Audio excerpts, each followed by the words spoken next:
Lights on.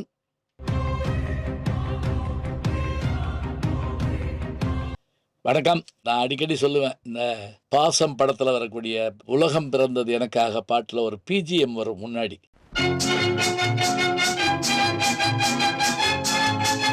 அந்த கேட்டாலே ஒரு உற்சாகம் வரும். ஒரு குதிரை ஓடுகின்ற ஓசை, ஒரு அருவி கொட்டுகின்ற ஓசை, ஒரு ஆறு ஓடுகின்ற ஓசை, ஒரு இசையினுடைய ஒரு இனிமை, இது எல்லாமே நமக்கு என்னன்னா ஒரு பெரும் உற்சாகத்தை தரும். உலகம் பிறந்தது எனக்காக. இப்படியான உற்சாகத்தை தரக்கூடிய அந்த நிலையை நாம் அடைவதற்கு என்ன வழி? அதுக்கு நான் எவ்வளோ வழி சொல்லியிருக்கேன். கோயிலுக்கு போய் கர்ப்பகிரகத்தில் இருக்கிற அந்த சாமியை பார்க்குற அதே மாதிரி தான் வெளியில் வர்றப்ப ஏதாவது ஒரு சிற்பத்தை பார்த்த உடனே நம்ம நின்று போயிடுவோம். அப்படியே என்ன அற்புதம் அப்படிமோ. அது மாதிரி நம்மோட வாழ்ந்த மனிதர்கள் தான். ஆனால் அவங்க செஞ்ச சாதனைகளை பார்க்குறப்ப நமக்கு பெரிய ஆச்சரியத்தை தருது. அதில் ஒரு ஒரு வருத்தத்துக்குரிய செய்தி என்ன தெரியுங்களா? பெரிய சாதனைகளை செஞ்சவங்க சிறிய வயதுக்குள்ளே போயிடுவாங்க.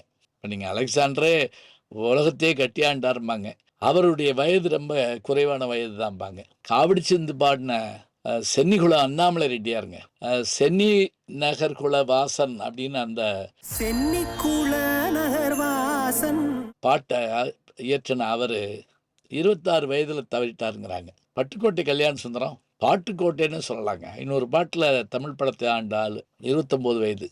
அதே போல் இப்போ நம்ம பார்க்க போகிற ஒருத்தர், அவருக்கு வயது பெருசாக அதிகம் இல்லைங்க. 1916 பிறக்கிறாரு, 35 வருஷம்தான். இந்த 35 வருஷத்துக்குள்ள மனுஷன் 25 படம் தாங்க நடித்தார். ஆனால் இன்றைக்கும் உங்கள் தாத்தாட்ட போய் கேளுங்க, முடிஞ்சா உங்கள் அப்பாட்ட கூட போய் கேளுங்க, இல்லை உங்கள் பேரண்ட்டை யூடியூப்பில் எடுத்து கொடுக்க சொல்லுங்கள், கூகுள்கிட்ட கேளுங்க. எவ்வளவு இதுக்கு ஜெமினிட்டியே ஏஐட்டியே கேட்டிங்கன்னா டக்குன்னு சொல்லும். தமிழ் திரையுலகினுடைய சூப்பர் ஸ்டார்களாக திகழ்ந்த முதல் சூப்பர் ஸ்டார்னா எம்கே தியாகராஜ பகவதர். அவருக்கு இணையான பெரிய சாதனைகள் பண்ணவர் தான் PU சின்னப்பா.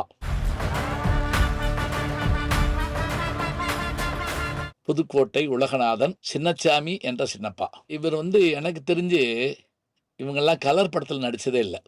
இவங்களுடைய காலம் பிளாக் அண்ட் ஒயிட்டுக்குள்ளேயே முடிஞ்சு போகுது. இவர் 16 பிறந்து, இவங்க அப்பா நாடக நடிகர், அதனால் நாடகம் பாட்டு இதில் இருந்தார். இவர் குரல் ஒரு பேஸ் வாய்ஸுங்க. அதாவது இந்த கணீர் வெங்கல குரல்லாம் சொல்லுவோம்ல, அது மாதிரியான வாய்ஸ் கிடைக்கவே முடியாது. அப்படியான வாய்ஸ்.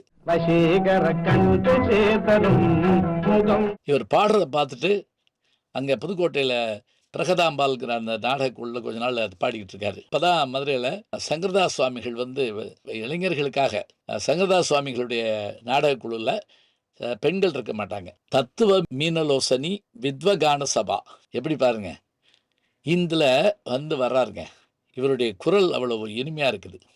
இவர் பயங்கர சுட்டித்தனம் பண்ணுவார். என்ன காரணம்னா, இவர்கிட்ட எல்லா திறமையும் இருக்கிறவங்க அந்த திறமை எப்படியாவது வெளிப்படுத்திக்கிட்டே இருப்பாங்க. மிருதங்கம் வாசிப்பார், புல்லாங்குழல் வாசிப்பார், கொன்னக்கோள் சொல்லுவார், படார் தென்னை மரத்தில் ஏறி தேங்காய் பிடுங்கி சங்கரதாஸ் சுவாமிகிட்ட அடி வாங்குவார். அப்புறம் இவருடைய திரும்ப புதுக்கோட்டைக்கு ஓடினார். அங்கே இருந்த ஒருத்தர் என்ன பண்ணார், இவருடைய திறமையெல்லாம் பார்த்துட்டு தன்னுடைய நாடகத்தில் அவர் பயன்படுத்த ஆரம்பித்தார். எல்லாம் பண்ணவர். அப்படியே என்ன பண்ணார், சென்னைக்கு ரயில் ஏற்றாருங்க. அந்த சென்னை மாநகரம் எல்லாரையும் வாழ வச்சுன்னு சொல்லுவோம் பாருங்க, அதில் இவரும் ஒருத்தர் தாங்க. அப்போ இவருக்கு திரைப்படம் நடிக்கிற வாய்ப்பு கிடைக்குது. சவுக்கடி சந்திரகாந்தா அப்படின்னு சொல்லிட்டு, சந்திரகாந்தான் அந்த படம், அதில் இவர் சுண்டூர் இளவரசராக நடிக்கிறார். இவருடைய குரலும் இவருடைய பாட்டும் கேட்டுட்டு அடுத்தடுத்த படங்கள் அவருக்கு ஒப்பந்தமாகுது. ஆனால் ஒரு 2 படம் சரியாக ஓடலை. பஞ்சாப் கேசரி, அனாதை பெண், யயாதி, இந்த மாதிரி படங்கள்லாம் நடித்தார். இவர் பேசப்பட்டார், தவிர படங்கள் பெருசாக போகல. ஆனால் அந்த நேரத்தில் இவருடைய திறமையை கண்டுபிடிச்சவர் யார் தெரியுங்களா? திரையுலகினுடைய பெரிய ஜாம்பவானாக திகழ்ந்த மாடர்ன் தியேட்டர்ஸ் அதிபர் TR சுந்தரம் அவர்கள். அவர் என்ன பண்ணுறதுங்களா, இவரை கதாநாயகனாக போட்டவர் உத்தமபுத்திரன் ஒரு படம் எடுக்கிறார். அதாங்க பின்னாடி சிவாஜி அவர்கள் நடித்த படம் உத்தமபுத்திரன் இருக்குல்ல, யாரடி நீ மோகினி பாட்டு வருது இல்லையா, இதில் முன்னாடி நடித்தவர் யாருன்னு கேட்டால் PU சின்னப்பா தாங்க.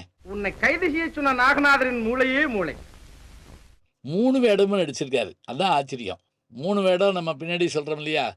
சிவாஜி அவர்கள் வந்து தெய்வ மகள் நடிச்சாருன்னு சொல்லி. அதுக்கெல்லாம் முன்னோடி யாருன்னு கேட்டீங்கன்னா, இவர் தாங்க. மங்கையர்க்கரசின்னு ஒரு படம். ரதல பிரதாபன்ல ஒரு இடத்துல ஒரு பாட்டுங்க. காதல் கனிரசமேங்கிற மாரி பாட்டு மாரி ஒரு பாட்டு பாடுவாரு. இந்த பாட்டுல ஒரே நேரத்துல 6 சின்னப்பா உட்கார்ந்து பாருங்க 2 ஆக்ட்டு, 3 ஆக்ட்டு, 6 பேரு. 6 பேர்ல ஒருத்தர் பாடுவாரு, ஒருத்தர் வந்து புல்லாங்குழல் வாசிப்பாரு, ஒருத்தர் கொன்னக்கோல் சொல்லுவாரு, ஒருத்தர் மிருதங்கம் வாசிப்பாரு, ஒருத்தர் கஞ்சிரா அந்த 6மே யாருன்னு கேட்டீங்கன்னா, பி.வி. சின்னப்பா தான். இதையே நம்முடைய நடிகர் சங்கம் அவர்கள் செஞ்சிருப்பாங்க. ஆனா, அதெல்லாம் பின்னணி கே.வி. மகாதேவனுடைய ஆட்கள் மூலமாக செஞ்சிருப்பாங்க. அ ஏ.பி. நாகராஜன் அந்த சாதனைய செய்ய வச்சிருப்பாரு. அது முழுவதும் இவர்தாங்க. ரத்தினகுமார்ன்னு ஒரு படம். அடேயப்பா! எப்படி பாடுங்கிறீங்க? நான் அந்த படம்லாம் பார்த்துருக்குறேங்க. எனக்கு ஒரு வாய்ப்பு என்னன்னா, சோழவந்தான் இருந்தப்ப தாய்மானவர் தியேட்டர்ன்னு ஒண்ணு இருந்துச்சுங்க. பழைய படங்கள பூரா அந்த அ திரையரங்க முதலாளி அவருக்காக எடுத்துட்டு வந்து எங்களுக்கெல்லாம் போட்டு காட்டுற மாரி போட்டு காட்டிக்கிட்டு இருப்பாரு. ரசிகர்கள் வேண்டுகோளுக்கு இணங்கன்னு வேற போட்டுருவாரு அதுல. அது ரசிகர் அவரு தான். இந்த ரத்தினகுமார்ல எல்லாம் தான் போடட்டுமான்னு ஒரு பேய் வந்து கேட்டுக்கிட்டே இருக்கும். எல்லாரும் ஓடி போயிருவாய்ங்க. இவரு போய் அந்த பேய்ட்ட மாட்டிக்கிட்டு, "போட்டு தொல" அப்படிம்பாரு. பொன்னும் பொருளுமா கொட்டுங்க. அதேபோல கிருஷ்ண பக்தின்னு ஒரு படம். மறக்க முடியாத படம். நான் என் நண்பர் கமலஹாசன்ட்ட கூட சொல்லுவேன், "நீங்க படத்துல பண்ணாத ஒரே ஒரு கேரக்டர் எதுன்னா, கதாகலட்சேபம் பண்ணக்கூடிய ஒரு கேரக்டர் பண்ணணுங்க." ஏன்னா, ஆ எம்ஜிஆர் பண்ணியிருக்கிறாரு. எம்ஜிஆர் வந்து எங்கள் தங்கம் படத்துல பண்ணியிருப்பாரு. அதே மாதிரி இவரு இப்ப நம்முடைய பி.எஸ். சின்னப்பா கிருஷ்ண பக்தியில பண்ணியிருக்கக்கூடிய அந்த இதுல அவ்வளவு ஈர்ப்பா இருக்குங்க. சொந்த குரல்ல அப்படி பாடுவார். சர்வத்திர கிருஷ்ணநாம சங்கீர்த்தனம் மங்கையர்க்கரசி படத்துல இவர் சிலம்பு சண்டை போடுற காட்சிய பார்க்கறதுக்காக ஜமீன்தார்கள் வண்டி கட்டிட்டு வந்து காத்திருப்பாங்களாங்க தியேட்டர்ல. நானும் அந்த படம் பார்த்துருக்கேன் மங்கையர்க்கரசி. இவர் படத்துல ஒரு ஒரு சாதாரண ரோல் பண்ணியிருக்காருங்க நம்ம எம்ஜிஆர் அவர்கள் ரத்தினகுமார்ல. இவர் ஹீரோ. அவர் வந்து அதில வந்து ஒரு இவரா தளபதியா வருவாரு. இதுக்கு மேல என்ன தெரியுங்களா? இவர் சம்பாரிச்ச சொத்துக்கள் எல்லாம் புதுக்கோட்டையில வீடுகளா வாங்கி, வாங்கி, வாங்கி, வாங்கி தெரு தெருவா வாங்கி போட்டாருங்க. புதுக்கோட்டை மன்னர் தொண்டைமான் பார்த்தாரு. இனிமே பி.யு. சின்னப்பா புதுக்கோட்டையில சொத்து வாங்கக்கூடாது அப்படின்னு ஒரு சட்டம் போட்டாருங்க. இவ்வளவும் பண்ணி தன்னோட நடிச்ச சகுந்தலா என்கின்ற அந்த பெண்ண திருமணம் பண்ணி, ராஜா பகதூர்ன்னு ஒரு மகனையும் பெற்றெடுத்தாரு. அவரு தான் பின்னாடி கரகாட்டக்காரன்ல எல்லாம் வில்லனாலாம் நடிச்சாரு. ஒரு 2, 3 படம் நடிச்சாரு. அதுக்கு பிறகு இல்ல அவரு. ஆனா இத்தன சாதனைகள பண்ண இவரு 1951லங்க உச்சக்கட்டத்துல இருந்தபோது, இவரு அ ப இவர் நடிச்சிட்டு இருக்கப்பவே இறந்து போயிறதுனால, இவர் இறந்த பிறகு வந்த படம் ஒண்ணு வந்ததுங்க. வனசுந்தரிங்கிற படத்துல டி.ஆர். ராஜகுமார் நடிச்சிருப்பாரு. நமஸ்தேயோ, வணக்கமோ என்னமோ ஒரு பாட்டு சொல்ற மாரி 2 பேரும் மாறி மாறி பாடுவாங்க. அந்த படத்துல வந்து நடிச்சிட்டு இருக்கப்ப இறந்துறாரு. அதுக்கு பிறகு இவர் இறந்த பிறகு வெளிவந்த படம் ஒண்ணு இருக்கு. சுதர்சன்னு ஒரு படம். இவருடைய குரல், இவருடைய பாடல், இவருடைய நடிப்பு. இவர் ரொம்ப குட்டையாவும், இவர் கொஞ்சம் இதாவும் இருக்கிறனால பல பேர் நடிக்க கூட மறுத்தாங்க. ஆனா அவர்கள எல்லாத்தையும் தங்கூட நடிக்க வச்சவர். அஞ்சல் தேவி, பானுமதி, அதேபோல இப்ப டி.ஆர். ராஜகுமாரி. அந்த அந்த காலத்து கனவு கன்னிகள் எல்லாரும். ஏன் இவ்வளவு ஏங்க கண்ணாம்பான்னு ஒரு புகழ்பெற்ற தெலுங்கு நடிகை. அவர்களோடு சேர்ந்து இவர் நடிச்ச கண்ணகி படத்துக்கு இணையா சொல்ல முடியுமா? கண்ணகில இவர் தாங்க கோவலன். வானமெல்லாம் போன அதேபோல அ மனோன்மணி படம். நம்ம சுந்தர ப ப மனோன்மணியம் சுந்தரனார் இருக்காரு இல்லைங்களா? அவர் எழுதின அந்த நாடகம், மனோன்மணி நாடகத்தில இவர் நடிச்சிருக்கக்கூடிய அந்த புருஷோத்தமன் கேரக்டர். அடே அப்பா! அப்படி குதிச்சு குதிச்சு பேசுவார். அப்போ கூட விமர்சனம் எழுதுறாங்களாம். சினிமால சின்னப்பா, நடிப்புல பெரியப்பா அப்படின்னு எழுதுறாங்களாம். அப்படியான ஒரு பாத்திரம் இவரு. பி.யு. சின்னப்பா அவர்கள பத்தி நான் 2 பேர்ட்ட முக்கியமா பேசியிருக்கேன். ஒருவர் வந்து வி.கே. ராமசாமி. அதேபோல க.க. ராதாகிருஷ்ணன். இதில 2 பேருமே அவரோட நடிச்சவங்க தான். அதில வி.கே. ராமசாமி சொல்லுவாருங்க, "பி.யு. சின்னப்பா மாதிரி ஒருத்தர நாம பார்க்க முடியாதுங்க ஒரு நடிகர. அபநடிக பூபதி" அப்படின்னு அவருக்கு ஒரு பட்டப்பேர் உண்டுங்க அப்படிம்பார். அதேபோல இதய திருடன் படத்தப்ப நம்ம க.க. ராதாகிருஷ்ணன்ட்ட பேசிக்கிட்டு இருப்ப, அவர பற்றி அதிகமா சொல்லுவாருங்க. தியாகராஜ பாதர பத்தி சொல்ற மாதிரி, பி.யு. சின்னப்பாவ பத்தியும் அதிகமா சொல்லுவாரு. இப்ப பாருங்க, நம்ம ஒரு மண்டே மோட்டிவேஷன்ல சொல்றபோது, யார் மாரி வரணும், எப்படி வரணும் அப்படிங்கிறப்ப, அதை நம்ம தாங்க தீர்மானிக்கிறோம். நம்மகிட்ட இருக்கிற திறமையை காட்டுறதுக்காக நம்ம முயற்சி எடுக்கிறோம். இடையில இவர் ஓடி போயிட்டாருங்க. எதுவும் இது இல்லாமல் வேலை சினிமா வாய்ப்பு கிடைக்கல, படமும் கிடைக்கல. அப்போ என்ன பண்ணாருங்களா, மௌன விரதம் போட்டு ஒரு துறவி மாதிரி தெரிஞ்சார். அப்புறம் தான் ஒரு ஒரு குருநாதர் இவரை சொல்லி, உனக்கு ஒரு பெரிய எதிர்காலம் இருக்குது பாப்பான்னு சொன்னாராம். ஏதோ ஒரு வகையில் ஏதோ ஒரு வழிகாட்டல் வரத்தாங்க செய்யும். அதனால் வேற ஒன்றும் செய்ய வேண்டியதில்லைங்க.